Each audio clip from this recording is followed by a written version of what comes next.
doing some practice with a rally board, and all I'm doing is I'm on my knees and I'm just practicing with a large size ball, practicing, just hitting forehands on my knees, short racket. I also can, put your hand in between here, and it creates a little lag there, and that's also helpful when you practice, is having a little lag, and so it's a great way of practicing, control and being able to practice touch.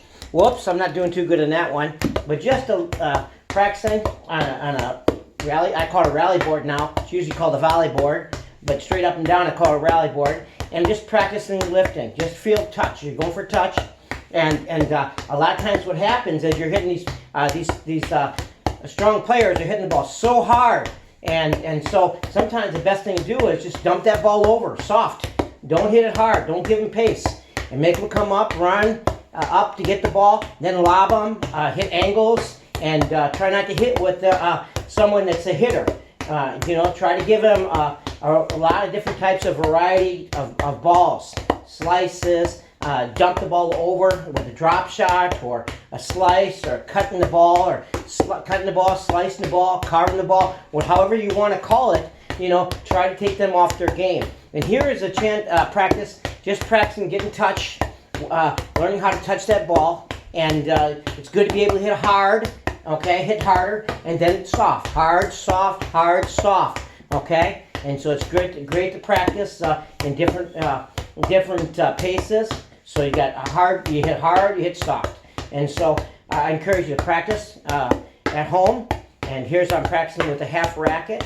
I'm on my knees, and just lifting the ball up. Okay, if I want to, I can just lift up my, going one knee, one knee's good, and just practice. There's times you have to get down low, okay? Practice with your finger in between the throat of the racket. That helps a little lag, okay? Practice lengthening the racket, where they used to make the T5000 with the ball at the end, and the idea was so they can get a lot of wrist, a lot of lag, and things like that. So that was a pretty good idea.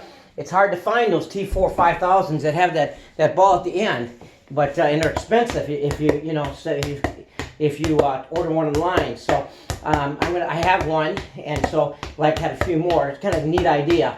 And so here I'm just practicing, and so this is Tennis Minute, and I hope that you will find ways that you can drill and that you can practice at home. And so here's a good way. I'm using a bigger ball and an older racket, and it's an old blade, and 98 blade. It's nice, new strings in it, and I'm just practicing forehands today, and I can also do half racket if I want. Okay, I can put my finger through the throat and practice a little bit there. Gives me a little bit more lag, and so it's just a great way of practicing. Now I'm on two knees, okay, and I can use two hands and just practice. And remember, you're just touching it. Just touch. Practice touch too. We just touch the ball, okay, and then practice variety different ways. Slice the ball, go under the ball a little bit. So you're practicing your drop, you're practicing just going under the ball, okay? Just carve the ball if you can. Carve around the ball. Whoops, came back at me. That's okay.